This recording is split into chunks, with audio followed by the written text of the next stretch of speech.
And I thought it was very respectful. Yeah. So that's why I was so sort of devastated. I'm surprised. I didn't know people actually there was like a backlash. I thought people were shocked, but I didn't think they think there was something wrong. Years later, the letters I get now of people who, you know, I mean, honestly, and I'll say this because he would say it if he was here, but Matt Weiner, who created Mad Men, wrote one of my Sopranos episodes that I did, and he was fascinated with my decision. He was like, you are, to me, he just couldn't get over it. And he had written Mad Men and gave it to HBO, and HBO passed. I know. And he was telling me this on the set, and he was like, who do they think? He was furious and upset, and AMC bought it. He was like, but who's AMC? And I said, well, if they're going to make it, go make it. Who cares? And this year at the Golden Globes, we were both standing there, and he said, well, isn't that payback?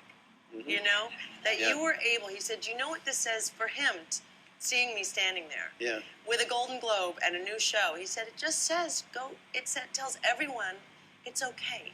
Yeah. You know, go with your heart. Do your own thing. It doesn't have to be about money. And all the people who said, you'll never work in this town again, and apparently, I didn't know this, but there were many. Because Steven Spielberg was my boss. And my last day of shooting, he took me in his little golf cart, and he said, who is advising you? Because money is power. And without power, you get nowhere in this business. And I thought, wow, he's right. But the last couple movies he's made.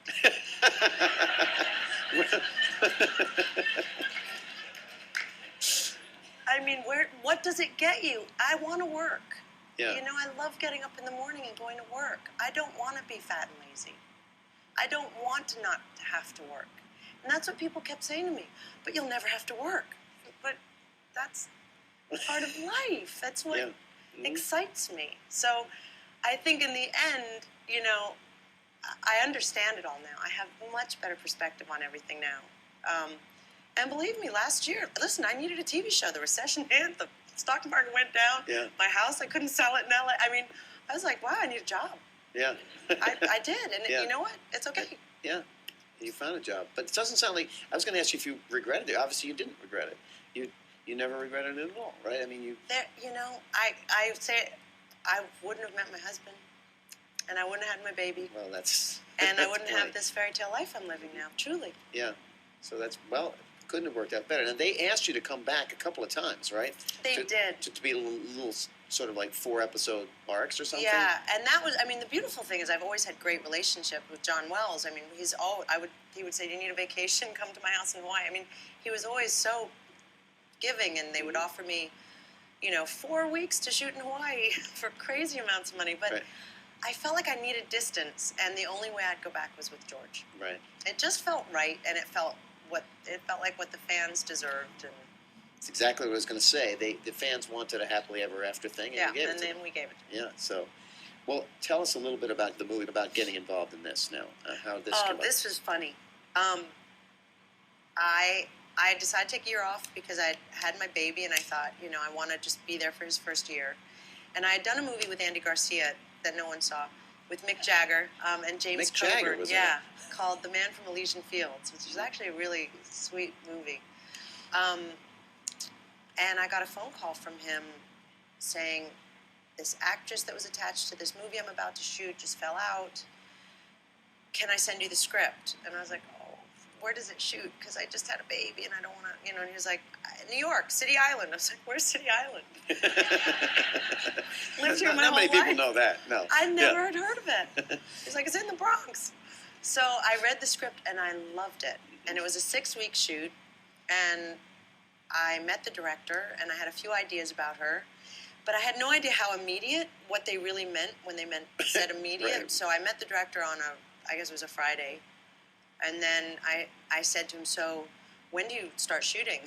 He was like, Monday. And I said, all right, let's go. Let's go. And also, they're from the Bronx. And I don't know, you had a weekend to do this accent. I mean, how did you... Oh, but I was a waitress. For a good long time. Yeah. No, you're an actress. I mean, I studied dialects. But I mean, normally they give you a little practice. This is, normally you do. But I live. I mean, I lived You've in heard this, I tenement guess. apartment buildings. You know, Yeah. my super's wife talked like that. Yeah. You know, I mean, yeah. So now tell us a little about this lady. Joyce Rizzo. I love her. It's one of those movies it's just one of those movies we screened it at the Tribeca Film Festival and it won the audience award. And I remember sitting there. It was a big one. I hadn't seen the movie yet, and everyone stood up on their feet at the end of the movie. And Andy and I were sitting there, and we started crying. We're like, what? And then we went to the next screening, and everyone stood up. And then he was honored at Deauville, and French people don't stand up for anyone, and they stood up. And I was like, what is it about this movie? And I think, Joyce Rizzo, to get back to your question, everybody in this family is lying to each other. They all have secrets. They really, all right? have secrets. Yeah. And I think it's just after a certain amount of time, you keep thinking, well, I will just tell this one white lie. But after a while, you can't stop. And everybody, the daughter, we think she's in college. Turns out she's a stripper. The son has a fetish for feeding large really women. Fat girls, yeah. Yeah. My husband tells me he's going to play poker, which I assume he's having an affair because he keeps going to play poker, but he's enrolled in 2 acting classes because his love in life, and he's too ashamed to say it because he's a prison guard and we live in the Bronx, and who's going to believe him? His passion in life is Marlon Brando and acting. And he finally has the courage to go and take an acting class, which Alan Arkin teaches. And so I assume he's having an affair. Meanwhile, we've all quit smoking. Right. And you can sort of see us in every moment, we get when we're alone and we're all smoking out the window. And it's just one of these movies that starts to roll. There's no violence. There's no sex. No. It is a family, funny, interesting group of people. I think it's a lot of fun. Well, I don't want to reveal the other secret because it's kind of part of the show. Right. But although there isn't an actual sex scene in the movie, there is quite an interesting scene with you and this young actor. Yes. Yes. Stephen Strait is his name. Strait. Was that fun to play? Oh. I've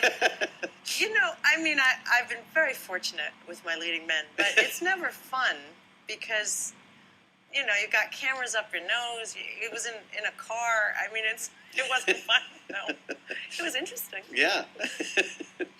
I was going to ask you about, you squeezed that, the movie you did in July of 2008, right? Yes. Then I guess you did the pilot the next spring, maybe. Yes. Right? Yeah. And then jumped into the show. And you just had a baby, really, right? I mean, when I did the movie, yeah. You just had... Well, he was 5 months. He was 5 months old. And now he's 2, right? He's 2. And you're the lead in this show, which is quite different from being in an ensemble, because you're in, almost every scene, right? That's a lot more demanding, I would imagine, than ER was. Oh, yeah. To your time and everything else. And so it's a question every woman is asked, but how do you balance this with this newborn? No, it's still an infant, a little guy. I guess it's every working mother's dilemma. You feel guilt a lot. I mean, I'm lucky because I get to take him to work with me. When I don't do it as much as most actresses do because I am in every scene, and I think it's almost worse to be like, "Mommy, be right there."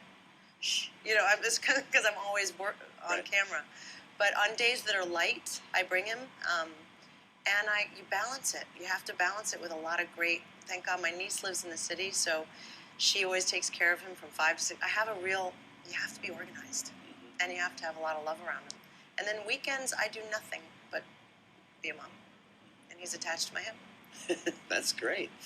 As we pointed out, I think earlier, you already won a Golden Globe and a SAG award for this, right?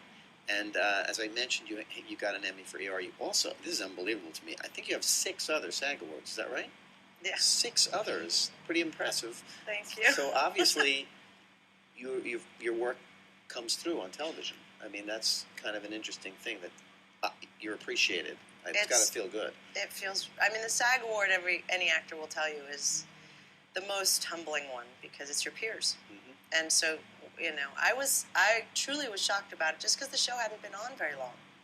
And I always think you have to pay your dues, and let a year go by and keep the work up. And I was floored by it and incredibly grateful.